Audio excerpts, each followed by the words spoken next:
and this is where we're going to get into our, we're going to do some reading. Okay. So I hope you're ready for this. I know you probably weren't expecting this to be a 2-hour plus opus. Okay. But, but we're going to get in some reading, on well, this is another book that would end up coming out, in the mid 90s. And I think earlier I said Joel Sigal, I meant Joel Engel. Okay. But it's Gene Roddenberry, The Myth and the Man Behind Star Trek. And this book's from 1994, the same year that Gene Roddenberry, The Last Conversation came out by Yvonne Fern, which I mentioned earlier. Again, we're going to quote from that book as well. But this book tells a very interesting story.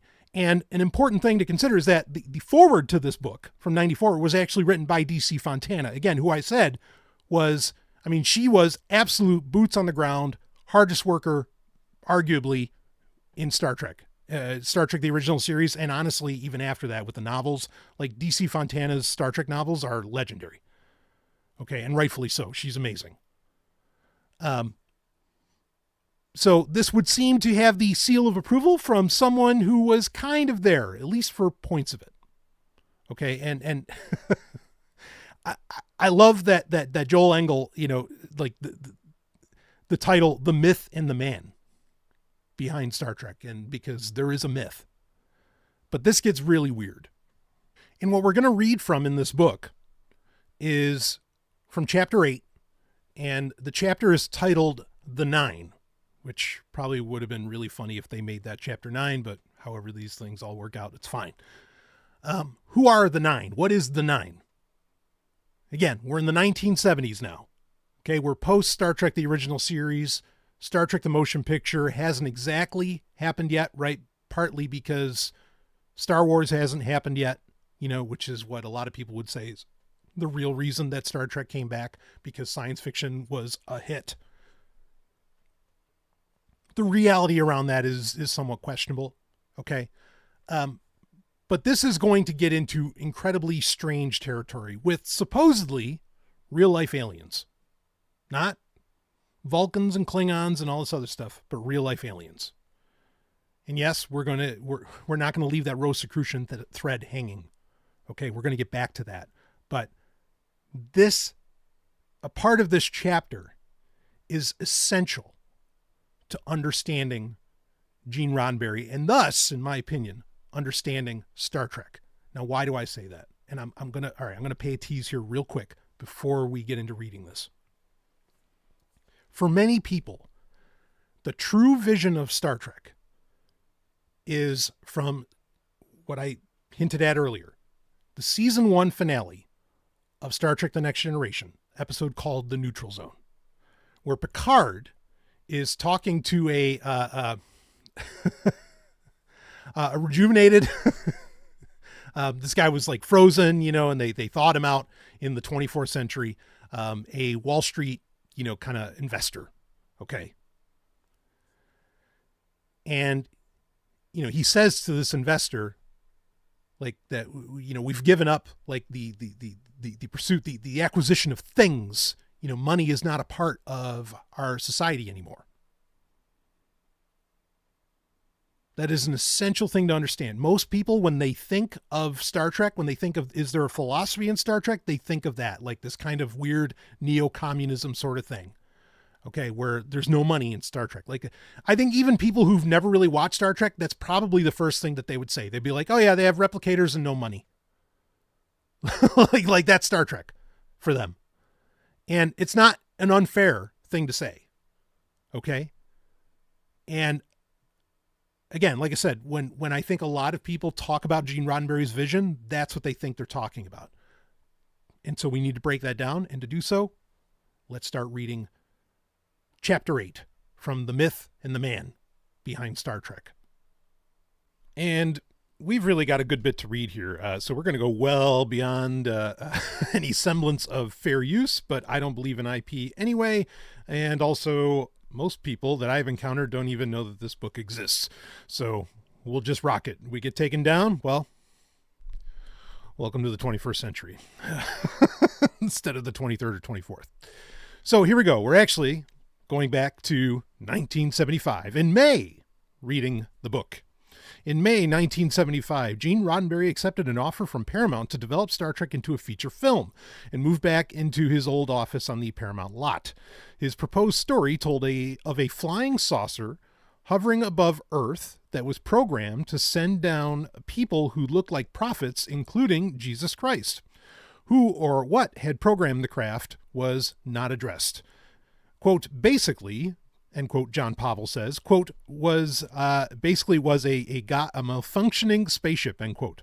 By July, Paramount had rejected the treatment. Roddenberry had blamed the religious backgrounds of Paramount executives, including Chairman Barry Diller, a practicing Catholic, for the rejection of his story. While Paramount allowed him to keep his office on the lot and encouraged him to search for film themes, he no longer received studio development funds. So Stallion breaking in for a second. And we'll get back to reading this, okay? And there's probably going to be points where I bring in commentary, or at least where I want you to know, because again, we're going to be reading for a good bit, where I want you to like really highlight, like I want to highlight something, I want you to understand something.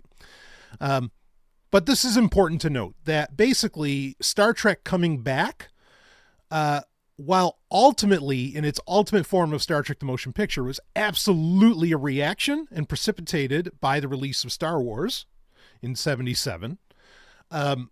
It was an idea because of the extreme popularity of Star Trek, like we were talking about on the convention circuit and in syndication. It was something that was on the table well beforehand, but it would take different shapes, over time. And again, its ultimate form due to Star Wars itself. So, the long held, back in the day, little history, back in the day, when, as far as entertainment goes, we had, scarcity, now we live in not just a time of abundance, but a time of too much. And yes, that's possible. Unless you're, Homer Simpson in hell and having donuts, right? Because there's no such thing as too much for Homer when it comes to donuts. But, at the time of scarcity, you had, so few things you could be into, and also your time was what it was. You didn't always have an iPhone. There was limited amounts of time that you could spend on a television because most homes only had one television. Some had more than that, and that would become more popular over time as television prices would drop. But, at first, or, for most families, like say in the 80s and even parts of the 90s, a lot of homes, it was lucky if there was one TV, and you weren't really, despite QuickTime and QuickTime VR and all these other things, you weren't exactly watching, a lot of video on the internet, certainly at the time. Okay. So you had, there were limitations. There was, again, a scarcity. And so you had the argument of Star Wars versus Star Trek, right? This was a super, super real thing, now I was always in the camp of both. I love Star Trek and Star Wars. And of course, ultimately I'd say, well, really Babylon 5 is the best thing, but regardless, the Star Wars fans would often bring up, hey, without Star Wars, you wouldn't have Star Trek, or at least it wouldn't have come back. And that is not true. And of course, the Star Trek fans would be like, well, without Star Trek, you wouldn't have Star Wars because, Star Trek made science fiction like a more viable thing. And its popularity in the 70s before Star Wars was greenlit, was very real. So, there's arguments that can go both ways, and there have been some very funny moments with William Shatner around that whole situation as well. But regardless, we can prove, that yes, Star Trek was going to come back no matter what. That was going to happen. But all of that aside, let's get into the more interesting parts, and it starts right here. This is where shit is going to get weird. Okay. And keep in mind, like we said, that Gene Roddenberry allegedly, I think there's strong evidence, but we can keep the opening of allegedly, was a member of the Rosicrucian group, the AMORC. So keep this in mind as we read into this, that, and also, like I said, Roddenberry walked a real tightrope. Okay. And I need to lay this out here. Roddenberry walked a tightrope of where, because of Star Trek becoming such a big deal, okay, he ended up getting kind of ingratiated into if maybe that's the word I want to use, into science fiction royalty. Okay. And so he would end up becoming friends with Isaac Asimov, Ray Bradbury. I mean, the top of the heap of science fiction authors. He would end up, having an off and on friendship with my own friend Harlan Ellison. He would, and again, it is off and on. Harlan would talk about that often. Okay. And of course he met, tons of, just major science fiction authors just through writing episodes of the original series of Star Trek, on its own. But because of this popularity, he would also, and maybe because of his association with the AMORC, with Rosicrucianism, we can just say that. He would also have friends who, like I mentioned, the aforementioned Charles Musset, who, if you read their work, you're like, whoa, like these guys are like, shamans, mystics, the whole business. Okay. And I mean, I'm just mentioning a few names. There's other names that you can look at as you go through books like this, where clearly Gene Roddenberry, and believe me, when we talk about Rosicrucianism, and we're going to a little bit later, where clearly Gene Roddenberry kept some friends of interesting character. Okay. He was, I mean, because this is the thing is, and I'm not even bringing up, because this some might want to consider conspiratorial. I would argue not. I'm not even getting into the fact that Leonard Nimoy himself, who actually in this book, at times is very combative. It would appear, with Gene Roddenberry. And, I'm not one to call Grandpa Nimoy a liar or an exaggerator. Even though he would say exaggeration isn't a lie, right? Anyway. But, that Leonard Nimoy was a Kabbalist, of the highest order himself. And I mean, one only need watch as far as I can remember, the only episode of In Search Of, tremendous series all the way around, from the 70s anyway. Okay. That he wrote and directed, the only one that he did. You watch that and you are seeing a Kabbalist on full display. Okay. Now the episode is actually about Casanova, but look into that history and you'll get what I mean. Okay. So even Leonard Nimoy, himself, I would argue was very much this mystic, even though, again, we're going to break all this down, even though most people see, including modern day Trek, see Star Trek as this like atheist enterprise, no pun intended. They see it as this like ultra atheist, presentation. Now, in a way it still is, right? Because there is no God. Like I will tell you that. And Star Trek makes that abundantly clear. Okay. But regardless, that doesn't mean that it isn't replete with mysticism. And if I think of it, there's actually other books by Gene Roddenberry and his assistant, Susan Sackett, that have to do with the motion picture, which again, remember, is the most Gene Roddenberry. And this text will highlight that, that we're reading now, the most Gene Roddenberry of all Star Treks. As far as influence, okay, even though, it's a treatment by Harlan, or is like largely written by, John Pavel, who we mentioned, which by the way, John Pavel, cause he's going to speak up a lot in what we're reading here.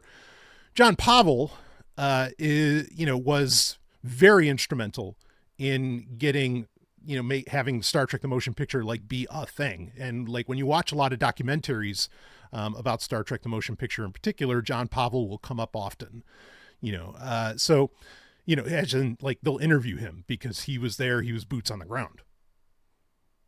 Okay.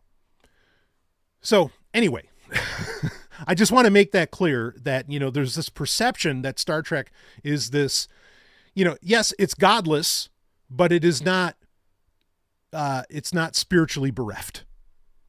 And I will say, in fact, I used to, like when I was really little, like something about this sat wrong with me, but then I understood more. But I've always been amazed when like Christian pastors will talk about Star Trek and quote Star Trek. And I've heard that countless times, not just in like church services that I had attended later in life, but also like, you know, by pastors on, you know, not televangelists per se, but, you know, this was like kind of before podcasting was necessarily a thing, but when, you know, pastors that would be on the internet or whatever, that had, you know, decently large churches, even like Seventh-day Adventist pastors, like it just always blew my mind. I'm like, wait a minute, like Star Trek says the book of Revelation never happens. So what the fuck are you Christian pastors doing quoting Star Trek, right? Isn't that the devil? But no, they would quote it. And, you know, at this point in my life, I recognize why, because they were very much picking up on, I think, the spiritual underpinnings that actually exist within Star Trek, particularly with the original series, though it would express itself at other points as well. Okay. And usually it was the original series that would be quoted. I think they're picking up on that. Of course, you know, we also know, and I know we got to get back to the book. We also know that Star Trek was very much attacked, right? Because Spock looked like Satan, you know, and looked like the devil and all this stuff. And it was very much attacked at the time. And Gene Roddenberry had to stand his ground. No. The character has to look like that. The character has to be, I mean, and we're going to get to this. It's very telling, and it's very odd at the same time that the only character that really transitioned from the Cage, the original pilot, to, you know, what ended up being ultimately the original series was the character of Spock. And pretty much intact. We're going to explore that a little bit later on. Like Leonard Nimoy is the only one that really carried over. I mean, yes, Majel Barrett, you know, would as well, but as a different character regardless.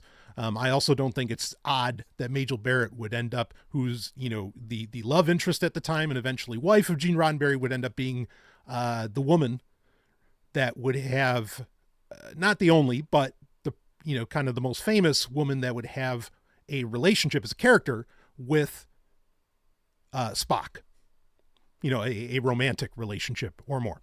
So, okay. We got to keep reading this book. Bottom line, Star Trek is replete with mysticism. Gene Roddenberry was very familiar with it, so familiar with it, he would get invited to talk to a very interesting group of people, and that's what we're going to read about right now. So let's do it. Reading on with the text. The same month, so we're still in May 1975, the same month, Roddenberry was approached by John Whitmore, an Englishman whose name is legitimately preceded by the honorific Sir. As in Sir John Whitmore, on behalf of quote-unquote Lab 9, whatever this is, a company of the individuals devoted to the study and actualization of paranormal events. That's what that is. Whitmore asked Roddenberry to write a screenplay that explored the group's belief that the Earth would soon be visited by extraterrestrials collectively called the Nine. He said that eventually Roddenberry would be introduced to the Nine through their channeler, Whitmore's associate Phyllis Schlemmer. Now, Stallion breaking in for a minute. Phyllis Schlemmer has actually written books on this whole matter. Okay, she does claim to be a channeler, and, you know, yes, this is happening in the 70s, but her influence would continue into the 90s and even the aughts a bit, and you can find her books, you know, in various places. Certainly an interesting character. I'm not going to say that what this group, the Nine, has parlayed is in any way accurate, but basically this, you know, a person, like John Whitmore, I think was a race car driver, if I'm not mistaken. And, you know, kind of independently wealthy, would end up being a businessman, all this stuff. There are some interesting parallels to play within that, including that would also bring in Leonard Nimoy that I wonder about. Because, you know, Leonard Nimoy after Star Trek would go on. I know we're supposed to be reading the book, but look, I'm trying to create an entire picture here for you that you just won't get anywhere else. Because, and I don't say this as a boast, look, they're just not me. Okay. And I'm nuts. So you get to listen to a crazy person who can put together a lot of strings here. Okay. Leonard Nimoy would do a TV movie called Baffled.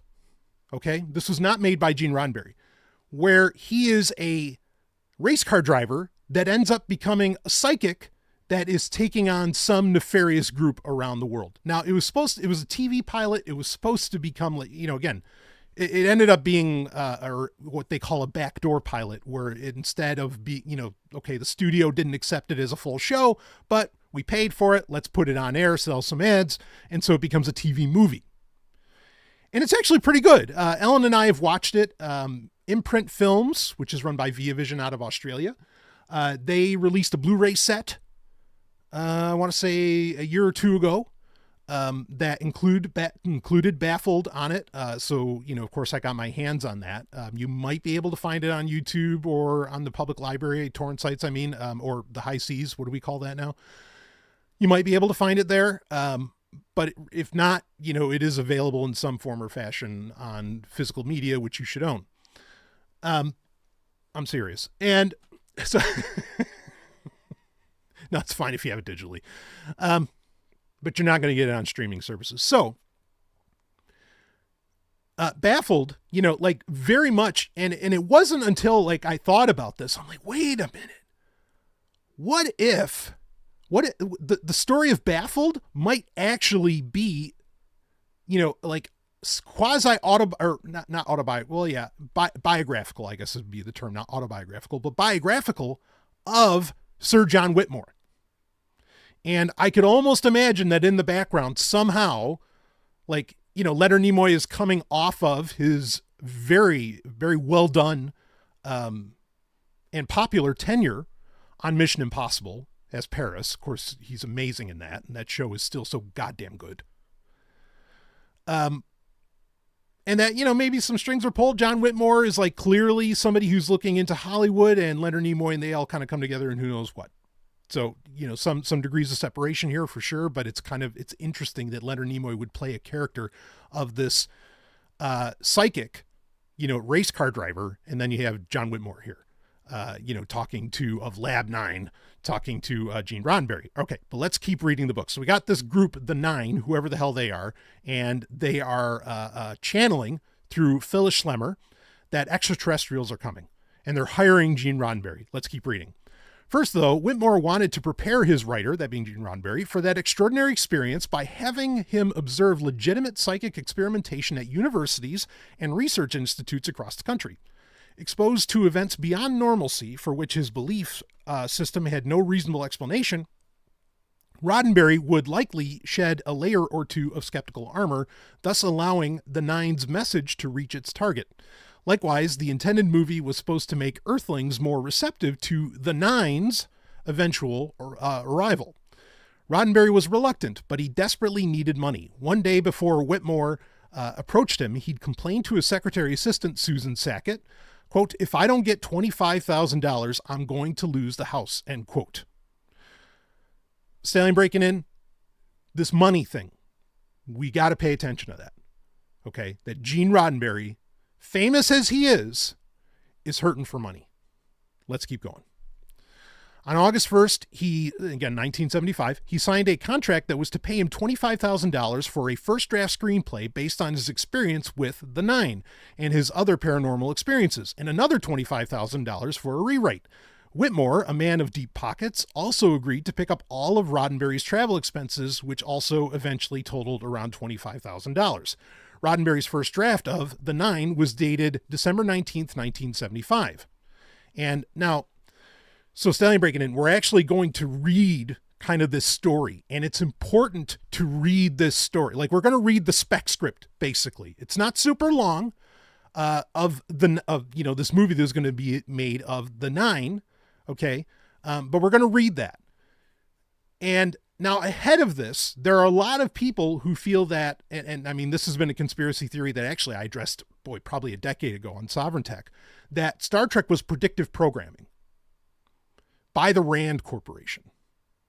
And part of the evidence for this is that Gene Roddenberry was hired, to write a script about aliens coming to Earth. And so that Gene Roddenberry was like this guy you went to if you wanted to, influence culture or something like that. Now that's giving way too much credit to, somebody that we're actually taking some time here to kind of get to the reality to, that being Gene Roddenberry. But also I think there's confusion in the timeline of those events happening, and partly because people never read this book, which is, one of the major sources of this information. Okay. Because like this was done well after Star Trek, and we know that for a fact. We can verify that with Nimoy, with John Pavel, with plenty of sources. So that predictive programming argument, not really. That doesn't mean that Star Trek didn't have some long-standing underlying, shall we say, propagandist goals. What those were, though, that's part of what we're going to get into. And is it actually propaganda? Well, maybe not a nationalistic propaganda, but certainly, some kind of message or agenda, may have been being forwarded here. So let's read this. Writer-producer Jim McNorth, creator of the long ago canceled but still immensely popular television series Time Zone, is at a science, again, none of this is real, this is a script, is at a science fiction convention in New York, attacking the television networks in a speech that's been heard probably upteen times by the fans, who applaud him vigorously. Miserable and cynical, he endures their adoration only because he has to. While he'll be forever famous, he's far from rich. All right, now Stallion, hold on. I know we got to read through this, but Stallion breaking in. Just that first paragraph. Replace the word time zone with Star Trek, and who are we talking about? Exactly. Right? This is Gene Roddenberry. And you can even hear these speeches. In fact, part of one of those speeches is exactly what we read from the press release, or the memo to the teams at Paramount of, from Alex Kurtzman, to everybody doing New Trek in 2026. This is Gene. Let's keep reading. In his dressing room at the convention, he is approached by an English gentleman named Harwood, who represents a group called Second Genesis. Harwood wants to hire McNorth to write a screenplay about paranormal phenomena, psychic healing, out-of-body experiences, telepathy, communications with beings on other levels.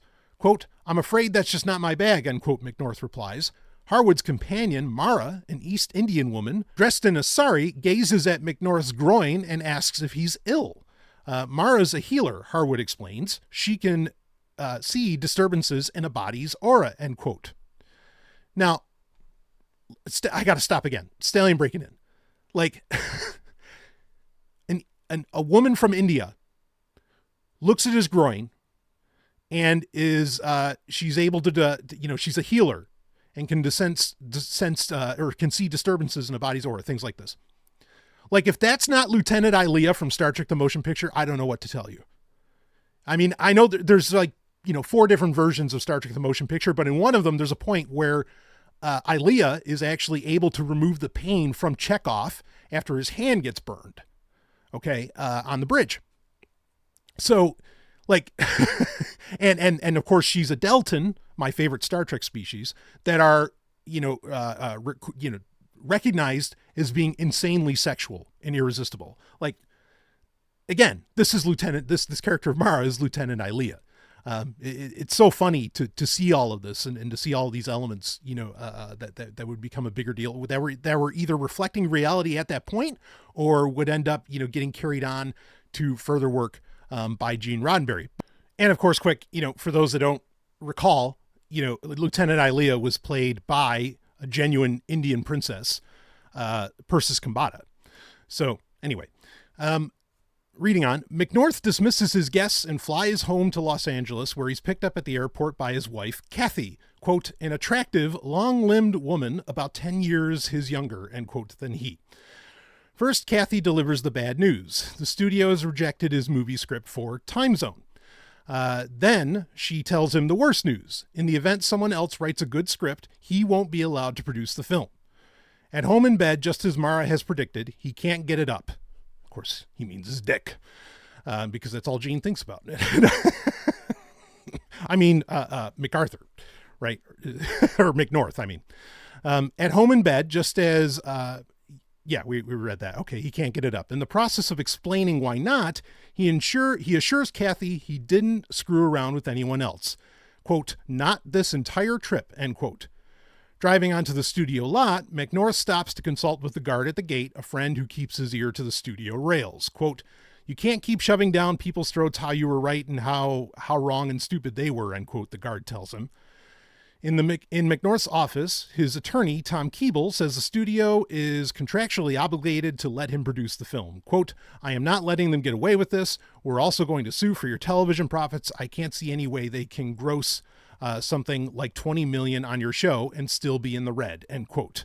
Again, he's writing about Star Trek, right? He's calling it time zone, but he's talking about, he's clearly referencing Star Trek. Reading on.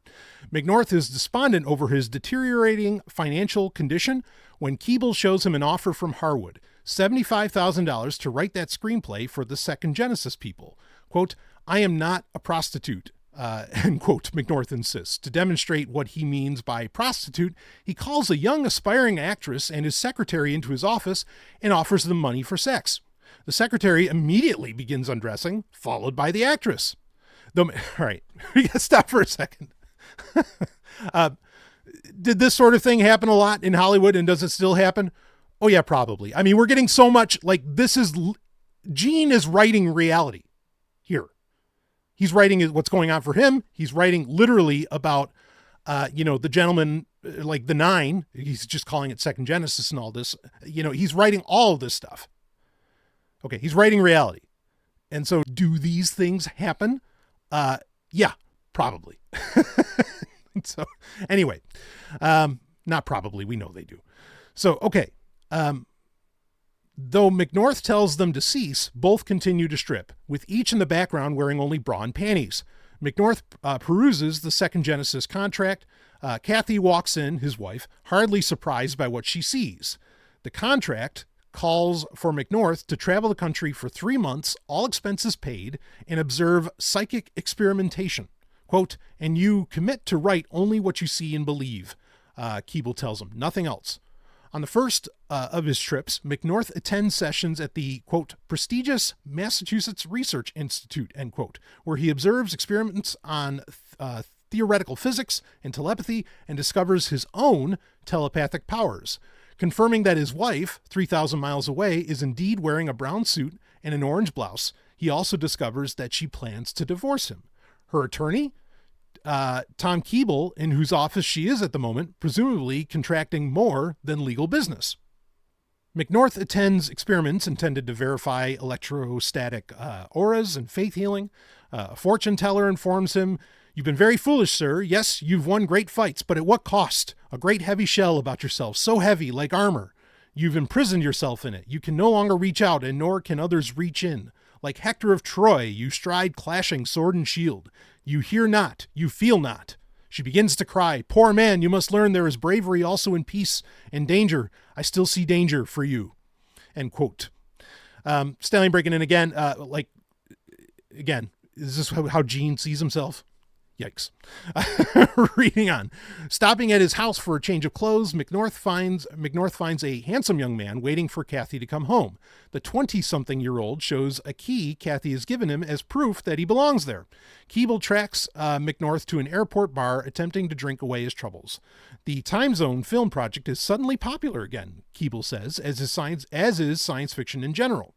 He calls it the hot news cycle and promises McNorth vast riches if he will capitalize on the opportunity.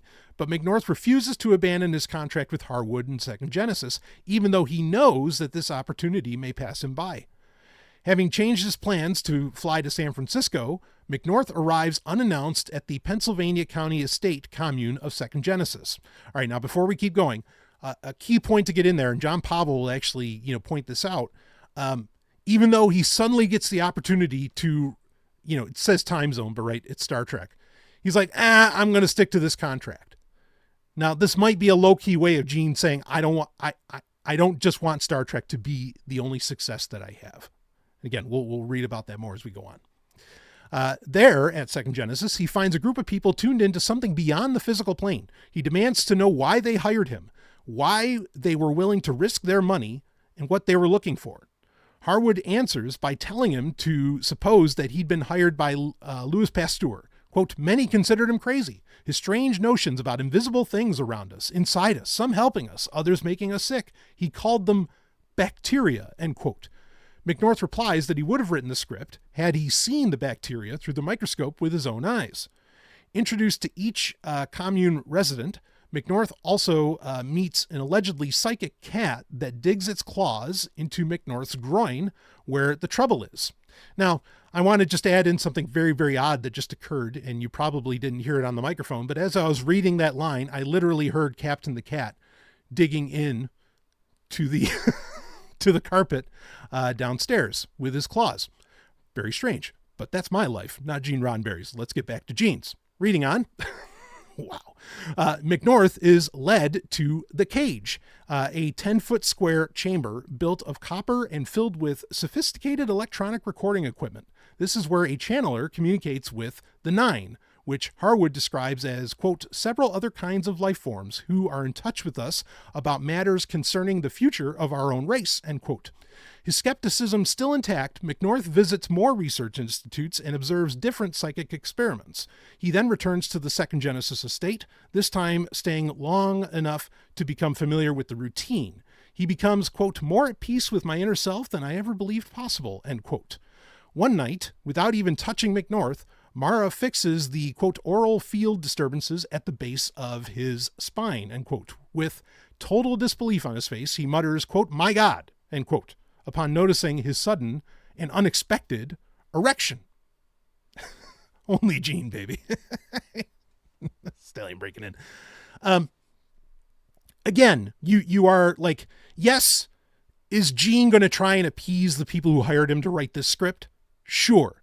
At the same time, are we seeing where Gene is, again, we can so clearly see Gene's writing an autobiography, and the point's going to get proven here in a minute, as we go down this. But you can see where Gene's like, oh, yeah, I don't believe this stuff, blah, blah, blah. I'm friends with Asimov. I'm friends with Bradbury. I don't believe this. But actually, I am seeing and experiencing things, and I'm aware of things that I cannot explain.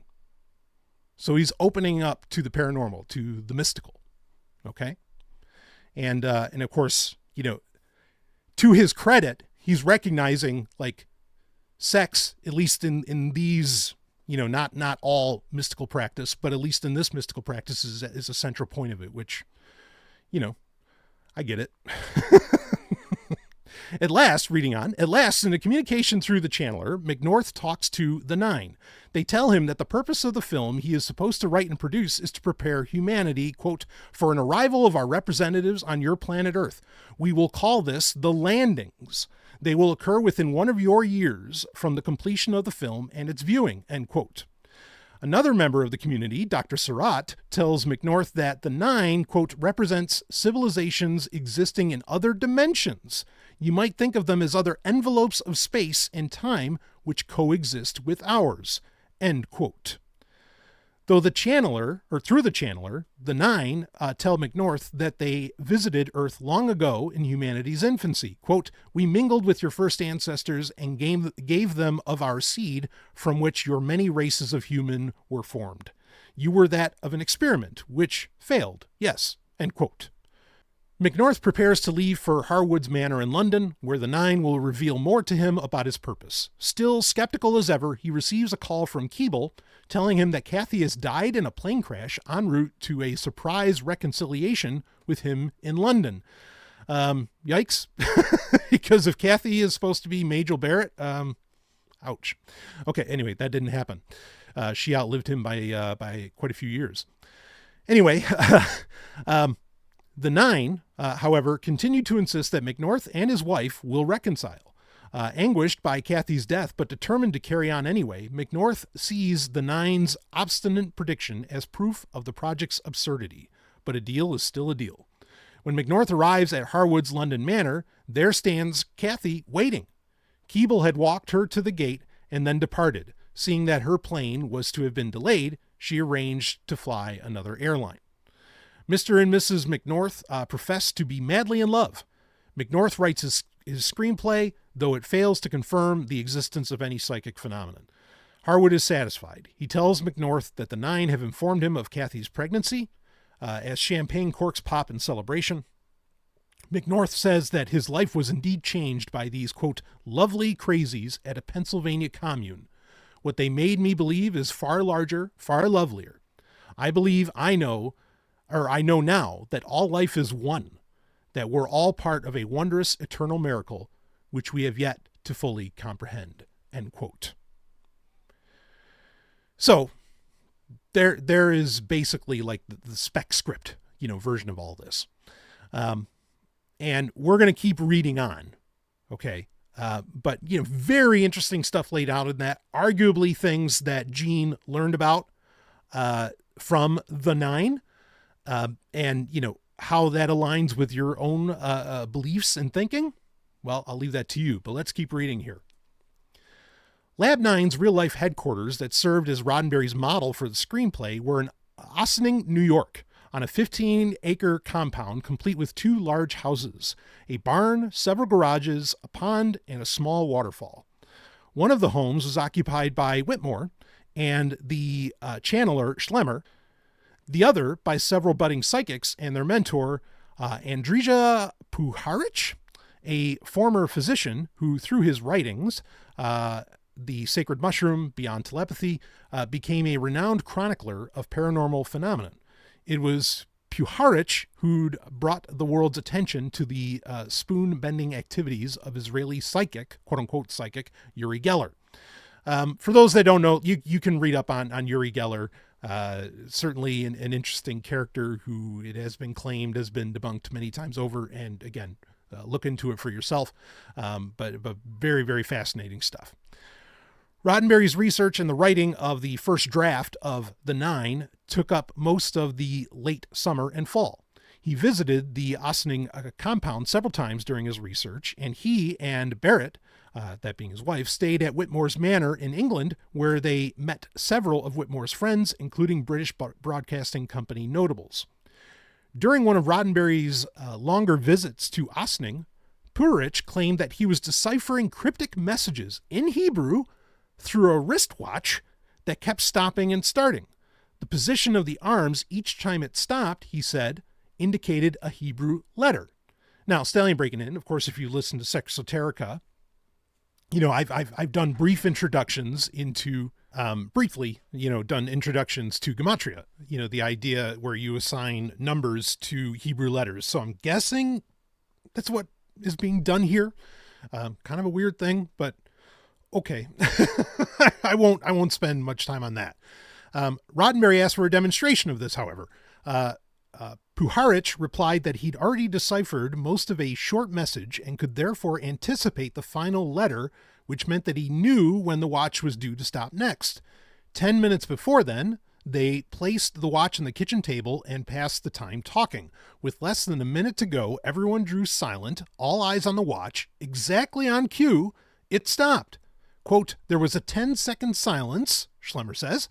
Then Gene let out a loud, shit. And that's the way the author wrote this. Schlemmer recalls another occasion when several of the young psychics staying in Puharich's house were invited to a get-together with Roddenberry, who wanted to ask them questions. He was, to be sure, highly skeptical.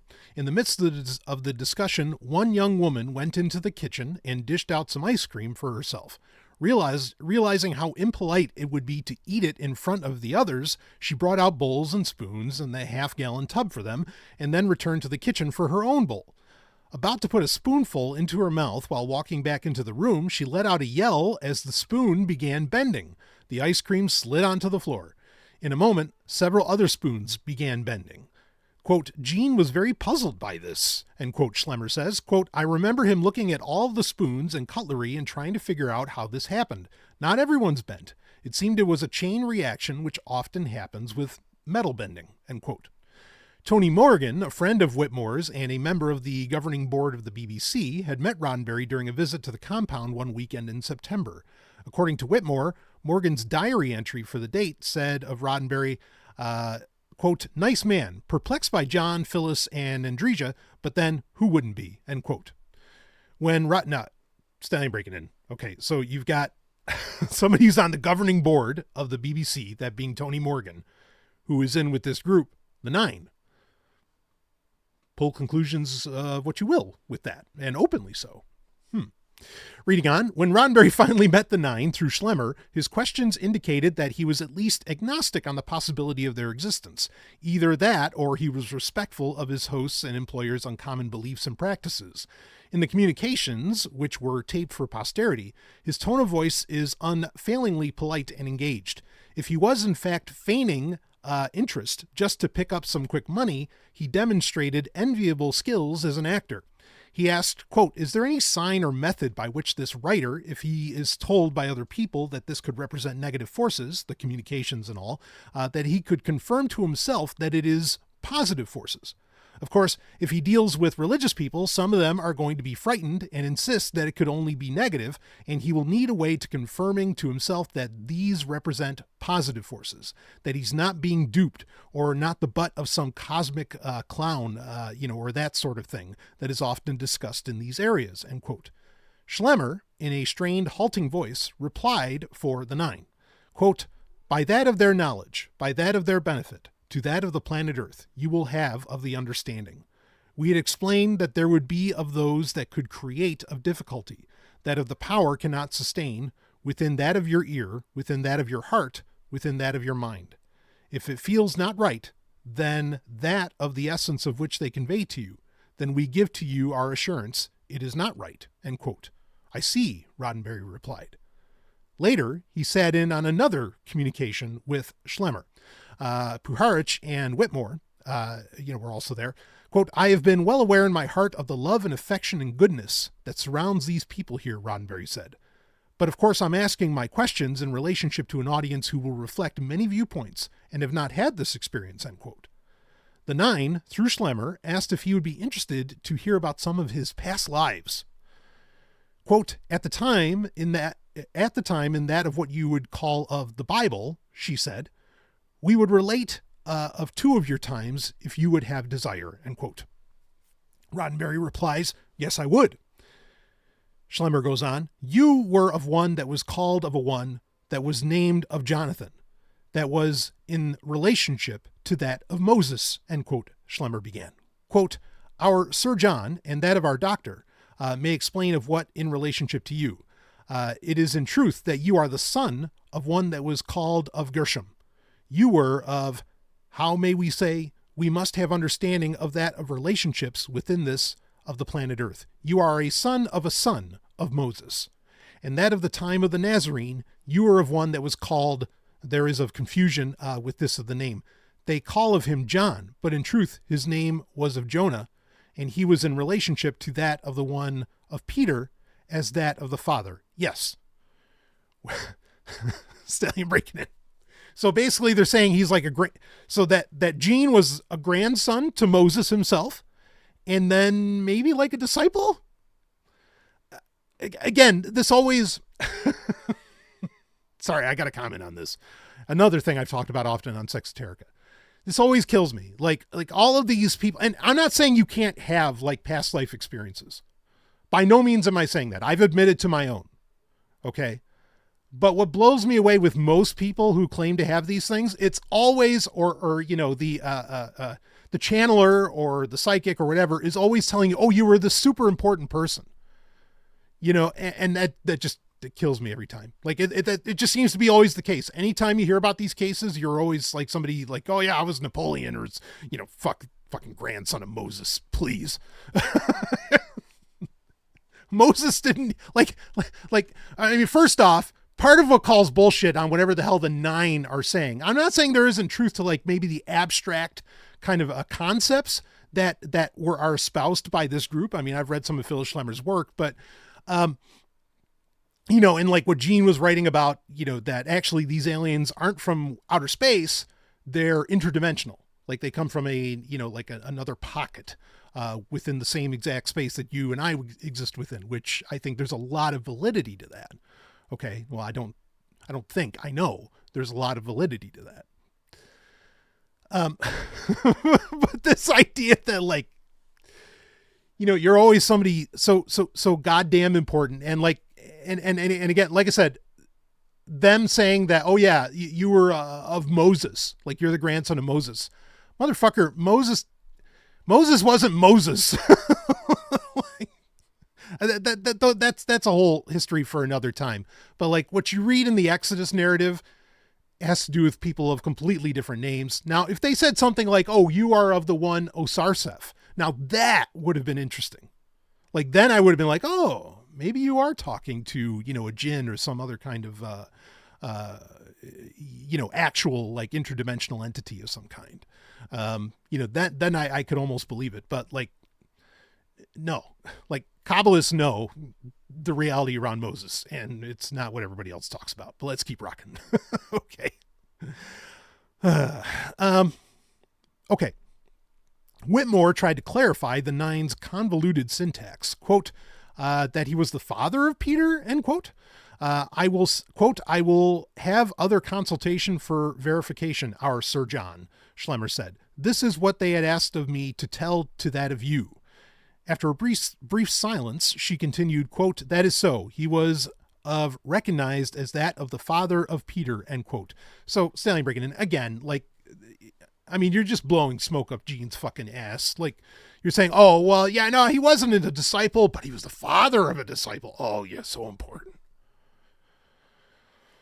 Oh, boy. Reading on. After some highly convoluted references to Altea and Atlantis, Schlemmer, as the Nine implied that Roddenberry may have been, Schlemmer, as the Nine implied that Roddenberry may have been the Roman god Jupiter as well. Quote, this just keeps getting better. Yeah, you are actually the Roman god Jupiter. Quote, you have of the knowledge of Jupiter, of love. Would you like us to call of you Jupiter, or would you prefer of that of Jonathan or of Jonah? And there are many from the time forward that we have not related. Or would you like to be known as that of the gentleman of Altea? End quote. Okay, so the Altea thing is interesting because Altea is, you know, kind of related. Well, again, they brought up Altea and Atlantis. Okay. But that might sound familiar to Star Trek fans because there is an episode called When the Buff Breaks from season 1. It's actually episode 17 of season 1 of The Next Generation.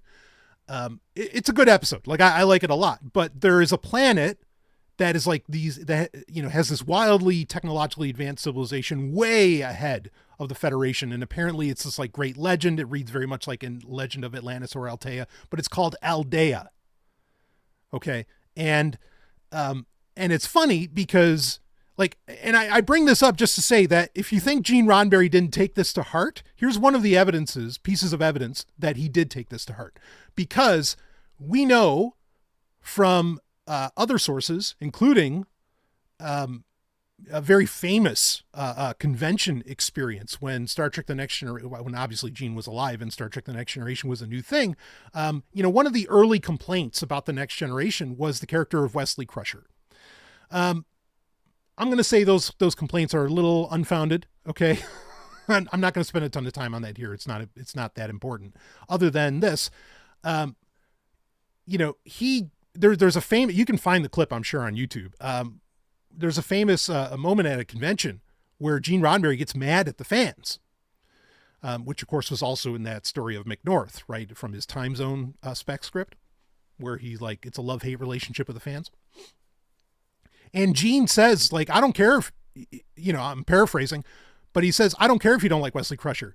I wrote him for me because he sees, and I mean, we know this from other sources as well, that, you know, Gene saw Wesley Crusher as himself. He was basically writing himself in a very real way into the script.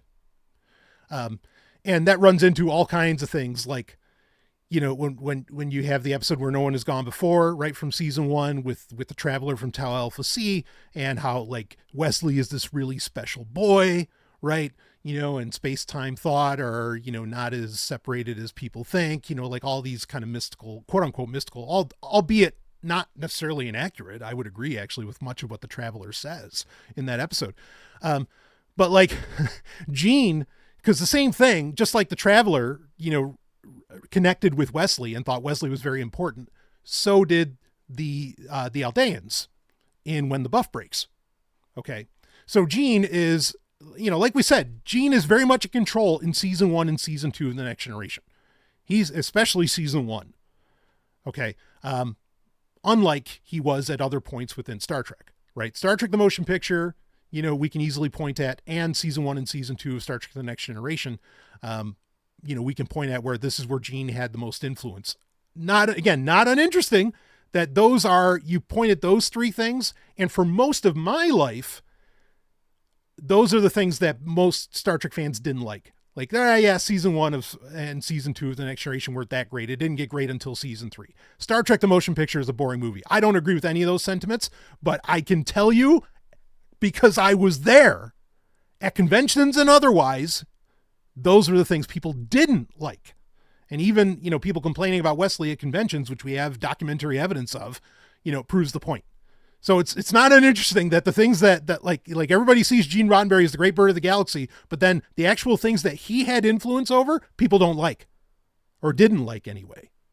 Opinions may change now, and certainly it has with Star Trek The Motion Picture, which I'm very grateful for, that other people have finally realized, holy shit, no, this movie's great, because it is. As I've always said, I mean, I consider it to be the greatest movie ever made, just bar none. I just always say, like, well, I can't say that for a franchise film because you have to have more context or whatever. But, as long as if I break that rule, Star Trek The Motion Picture is absolutely 100% always has been the greatest movie ever made. Okay, but moving on. My point is, like, here we go. We have Schlemmer, or the Nine, supposedly, telling Gene, oh yeah, you were some big shot, in Altea. And then we have this episode of The Next Generation when the buff breaks, and Gene's avatar, that being Wesley Crusher, is considered very important by the Aldeans and is actually supposed to stay with the Aldeans.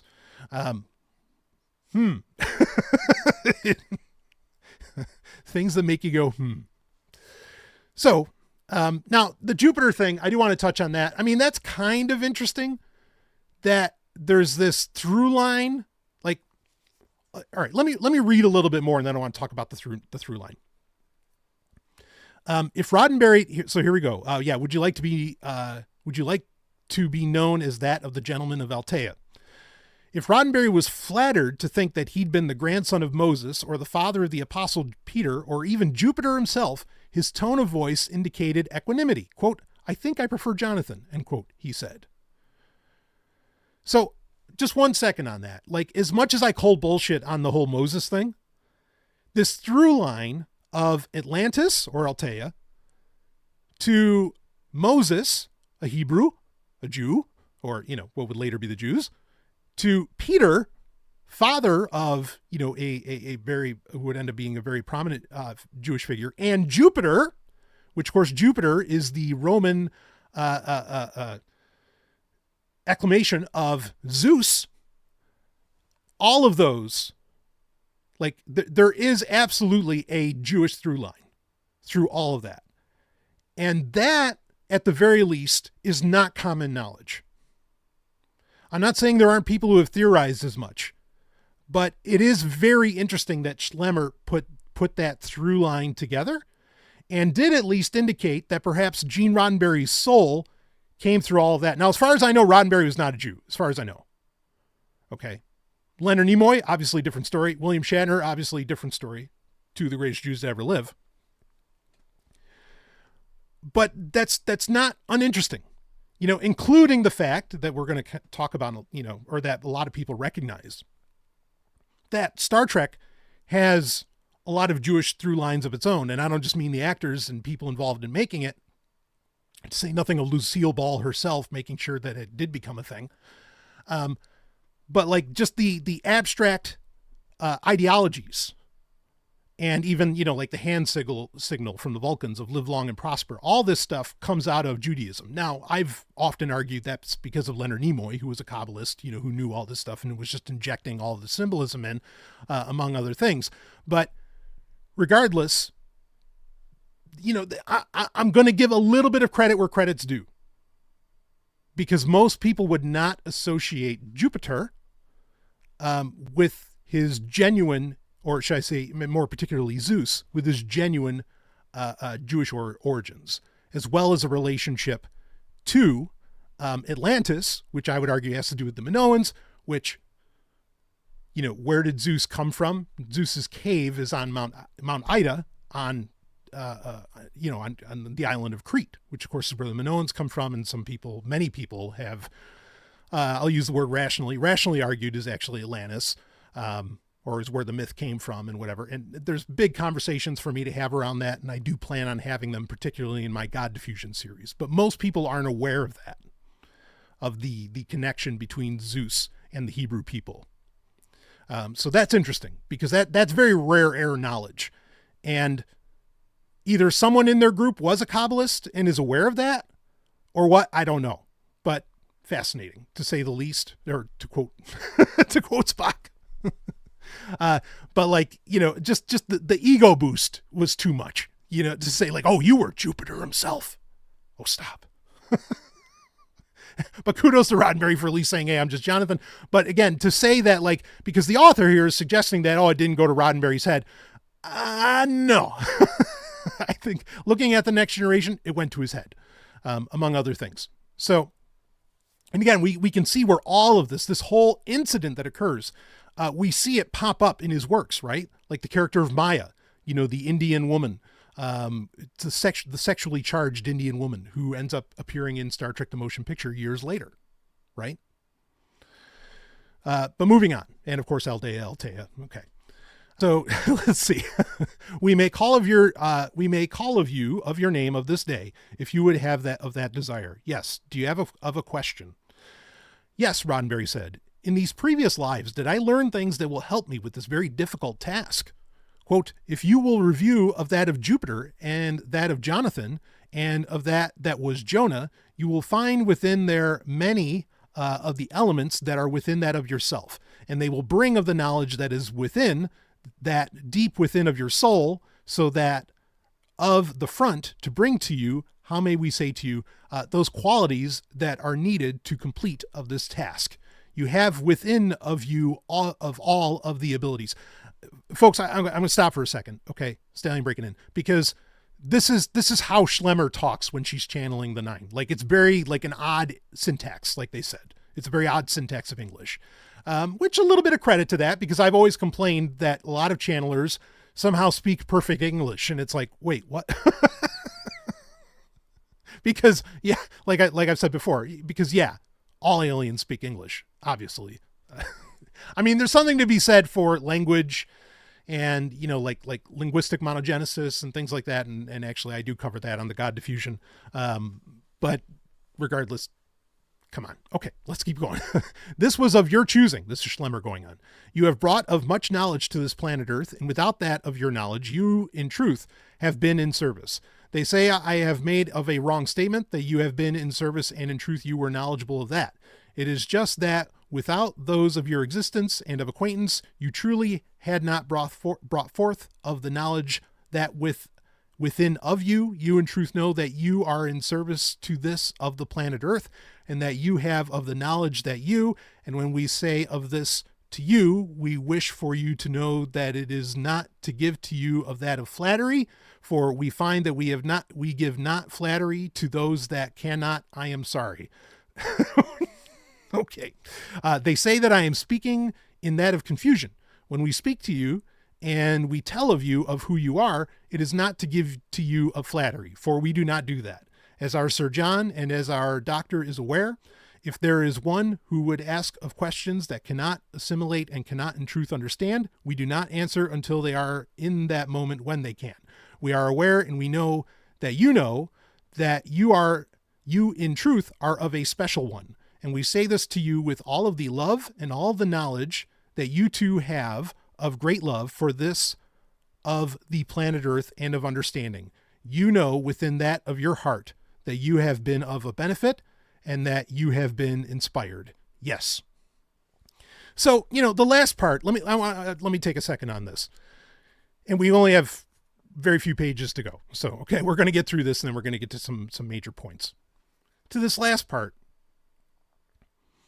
like, that's very nice and not inaccurate, right? Like, regardless of what we say about Gene Roddenberry, did he have a positive effect on the planet, a net positive effect on the planet? Absolutely 100% yes.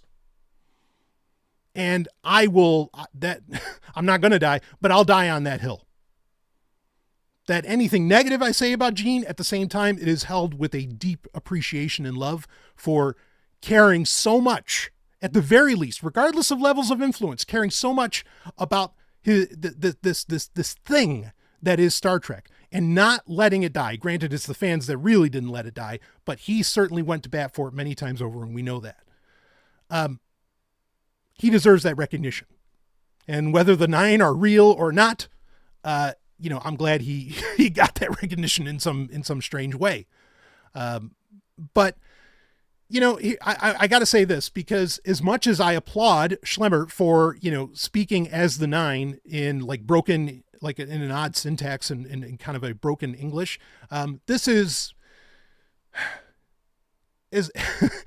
I don't want to treat that as like proof that she's actually channeling some, non-human intelligence, because the opposite is just as much of a tactic to ward off criticism, in the sense that, like, if you are speaking in a broken English, or if you are, what we could gently say, is ESL, right? English second language or something like that. You can get away with a lot, because you can say, oh, no. Like when someone calls you out on something, you say, oh, no. I said it wrong. I spoke in error. I used the wrong word. Sorry. This isn't my first language. And that is an absolute common tactic. Many times it's very real. Okay. I'm not being disrespectful. I'm just saying that it is a tactic as well. And like, it's not uninteresting that in America, a lot of the guru culture that, is able to escape a lot of criticism, are often, people that, it's ESL, where English is their second language, and they're able to do that, like that's part of the way they're able to pull that off. Again, I'm not saying they're always bullshitting, but I will say a lot of times, yes, they are. And they're using that to their advantage. It's a tactic. So, again, I'm not giving too much credibility to Schlemmer whatsoever. Okay. Whatsoever. Because and it's so funny. Like, they recognize, oh, we're being too flattering, because they can see, I'm sure Phyllis Schlemmer is seeing on Gene's face. Gene's like, oh, come on. Like, stop this. As much as he's enjoying it, he's like, oh, stop this. It's too much. But again, he still did end up integrating it, and who knows how all this went, but we'll read as much as we can here. So Gene asks a question of the 9. May I describe a problem I believe I have, and to ask for advice? My problem, as I have begun to see it today, is I find myself drawn into this circle of love. I find myself, while I know so little about it, most attracted by it, most admiring of the thing that it has caused. And yet I know that in order to do the job I have been given, that I must not be pulled in too far until my story is written, because I must still retain some perspective. End quote. Quote, you must not be biased, Schlemmer said. You must give it the viewpoint of one who is detached. We understand. End quote. Roddenberry's first draft did not meet the hopes and expectations that we had, Whitmore says. We liked and approved the autobiographical nature of the story he produced as a vehicle for telling the story, but we felt he never captured the essence of the import of the 9 material itself, end quote. That the screenplay is based firmly in autobiography is beyond doubt. The strained relations with Majel, allusions to unlimited infidelities, his desperate financial situation, all of them were accurate. Whether or not he was or had been impotent cannot be known. Meaning impotent, like talking about his dick. But Joel's got a great sense of humor here. Anyway, but the love-hate relationship, not that that's a funny condition. I'm not saying that. I'm just saying, like, his writing is he's good. Reading on. But the love-hate relationship with the fans was most assuredly true, as Whitmore found out when he accompanied Roddenberry to a Star Trek convention in New York. Quote, my strongest memory of this, Whitmore says, is noting the almost godlike awe in which he was held by the Trekkies as the fount of all knowledge, when in fact, he was rather naive. He obviously knew that their admiration was misplaced and that he could never meet their exaggerated expectations, end quote. Now I want to take a second on this.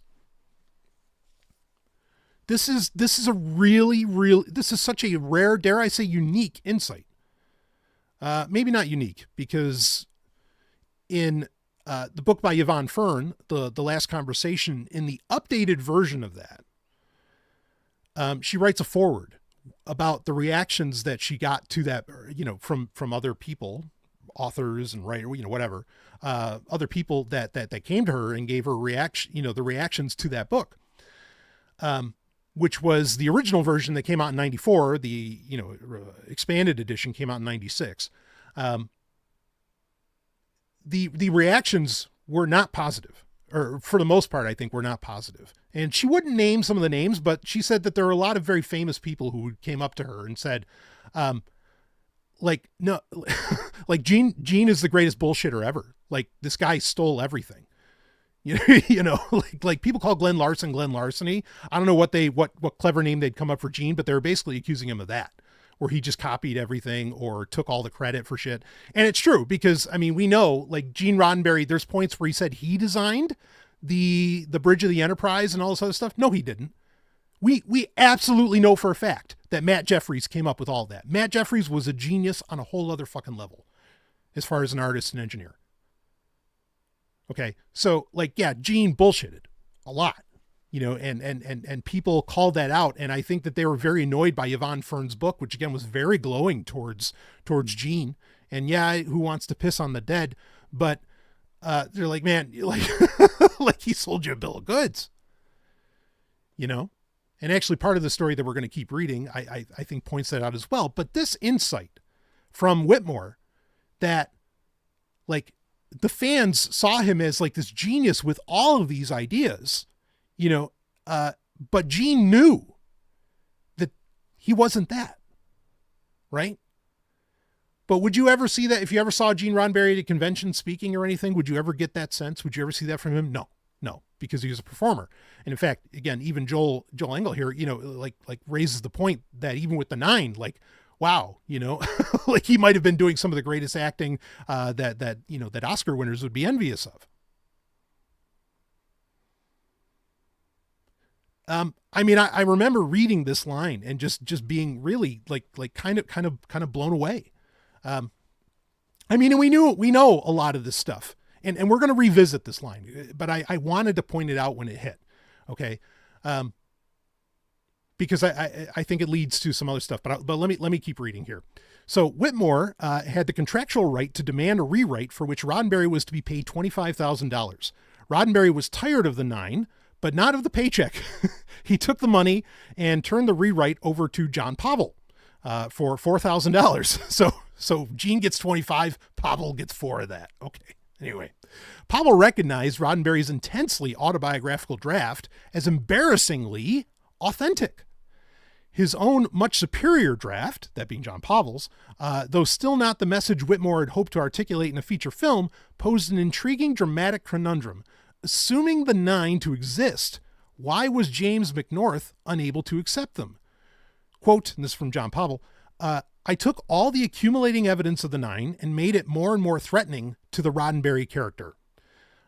Ultimately, the story became, what if Rod Serling wakes up one day and finds himself in the Twilight Zone for real?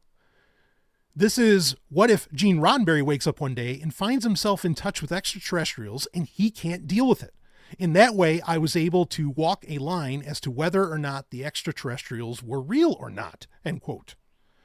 As he continued to work on the script, Pavel maintained his agnosticism on the possibility that the 9 may indeed exist. He soon felt a sense of responsibility that temporarily paralyzed him. He recognized that if the purpose of the script was to prepare Earthlings for the arrival of these entities from beyond, then he may have been unwittingly setting up the world for an invasion of evil intent. He couldn't be sure that the 9 were necessarily benevolent. Quote, it was a very powerful, palpable fear that I had to deal with, Pavel says. I transferred the strength of that fear to the Gene character. I gave him the ego fear that his only success in life had not been his, end quote. And he's, of course, Pavel's referencing Star Trek there. Pavel posited that the 9 had chosen James McNorth as their channel for the television hit Time Zone, that they, not McNorth, had created the series. Except for vague utterances of approbation, Roddenberry avoided talking to him about the rewrite, Pavel remembers. Quote, nothing was mentioned about any of the personality traits I'd given this character, Pavel says. He didn't say anything, which is odd because in my draft of the Roddenberry character, when confronted by what becomes overwhelming evidence that this other reality is real, has a nervous breakdown and hallucinates that he hijacks Time Zone's version of the Enterprise, and he interacts with the 9 as Captain Kirk would interact with the Klingons, end quote. Not until he showed a script showed the script a year later, 1977, to Harold Livingston, producer of what was to become the television series Star Trek II, or Star Trek Phase II, as more people know it by. Did Pavel realize that Pavel's work had struck a nerve? Quote, Gene was tremendously insecure about Star Trek being his only success. Pavel recalls, quote, Harold said, how could you give this to him? How could you show it to him? This is Gene. This is Gene. Finally, I understand Gene, end quote. So I want to stop on that for a second. Okay? Because this is, we've been talking this whole episode about what is the reality of Gene Roddenberry. Here it is. John Pavel and Harold Livingston both realized it more or less at the same moment. That holy shit, Gene Roddenberry is terrified that he's a fraud. Just the reality that he is. Gene Roddenberry knows these aren't his ideas. In fact, like when Pavel wrote that, actually the Nine were influencing him the whole time, even through Time Zone or Star Trek, right? That maybe that's what was going on. We already talked about how Gene L. Kuhn is actually the one that came up with the Prime Directive and a lot of these other concepts, right? It wasn't Gene Roddenberry. It was the other Gene. And this was striking at the fact that Roddenberry knew that. I'm not trying to take away from Gene Roddenberry's accomplishments. I hope I made that clear earlier. But there's a deep realization here. And a big, big part of this, I can keep reading, but a big, big part of this for me is that when you have Alex Kurtzman, when you have all these people just pandering to the great bird of the galaxy, to Gene Roddenberry was this genius, this visionary, whatever. No, he wasn't. And he knew it. He knew it.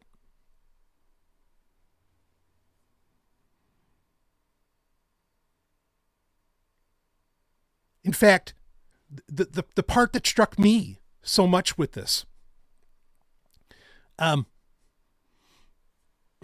I want to start going there? Well, I'll say this. The part that struck me with part of this is, so there's only one thing kind of better than Star Trek the Motion Picture, the movie. And that's Star Trek the Motion Picture, the novel. Supposedly written by Gene Roddenberry. Supposedly. Now, Gene Roddenberry in that, we might touch on this again in just a little bit here. Gene Roddenberry in that brings up a lot of wild ideas that did not end up in the film. Okay. And some of them are really great. And especially like the concept of the relationship between Kirk and Spock, that there's this very deep relationship that goes beyond like love and even family, kind of reminds you of the description of the relationship between Picard and Guinan, right? Which I think that carried on. Gene Roddenberry absolutely, for a fact, we know this isn't debatable or conspiracy, he, reused scripts, ideas. We already talked about that earlier, from that he had for Star Trek Phase 2 or Star Trek the Motion Picture into the first couple seasons of Star Trek The Next Generation. We know that's not arguable. Okay. But like the concept of the relationship between Kirk and Spock is, Spock calls Kirk his T'Hyla, right? Which is this is something, it's beyond friendship. It's beyond romanticism. It's beyond, like, it's just this very deep, deep connection, and I love the word and I love the concept because I there are those I've certainly, that I feel that with. And, there's other things though in the book, and I absolutely, there's been a great audiobook version of it made in recent years. And like in the past, just few years, that I definitely recommend, checking that out if you're not into like actually reading the books. But it did get, when the motion picture had a recent anniversary, they did republish the novel and all that. And it's very good. But a couple of the other ideas, one of them is leading to something I mentioned earlier, that being, there's just this weird mention where Kirk is walking around on Earth and like he thinks about, this recent discovery they made, about the Minoans, and that they found, in the Mediterranean, which is interesting because that would also play a part in, a later season 3 episode or season 4 episode, I should say, of The Next Generation with Picard, where he is being offered a job to actually bring up more land on Earth from the Mediterranean, which points at that, just this little, what you could call a throwaway line in the novel of the motion picture, where he talks about that. And he doesn't tell you what the discovery was about the Minoans. Okay. But I guarantee you it has to do with Atlantis. I can't guarantee it, but I'm very, very sure. And it's not uninteresting considering what we know about the Nine, right? The other thing, and was probably inspired by the Nine, I would argue that. Okay. The other thing in that book that would also have a rehash in The Next Generation, particularly within season 2, is this idea of a hive mind, that humanity was naturally evolving to have a hive mind, and that this was becoming a very popular movement on Earth. And like Kirk constantly talks about how, there's a few of us rugged individuals left, and the Federation considers us useful to like for deep space exploration, because like the hive mind people don't exactly do that. It's not their thing. It's the Borg. There's no machines. Like, the book doesn't talk about them being connected, via machine by any means, like the Borg are, but it is this group mind that occurs, that evolves naturally within humans by the time of the 23rd century. Okay. And I think that plays in very much with like, and I know this partly from reading Schlemmer's work, like it very much plays within that, these kind of, Teilhard de Chardin kind of concepts, which of course I've debunked Teilhard so hard on Sovereign Tech over the years, and the whole concept of Omega Point and all that. I don't give his points credibility, not just because he was a Catholic priest, but for some reason, everybody in Silicon Valley is hot and bothered by him, and their nipples get very hard when they think about Teilhard de Chardin. But it was definitely one of those things where my and this happened, many years ago, where I started to really lose my appreciation of Silicon Valley in general, was when they started going hard on that. I'm like, wait, what are you guys doing? Like this guy's full of crap. But whatever. Malicious entities and all that. Sorry, that was a bad one. Okay. So, but like this idea of this hive mind, I mean, again, that ends up becoming the Borg down the line. Okay.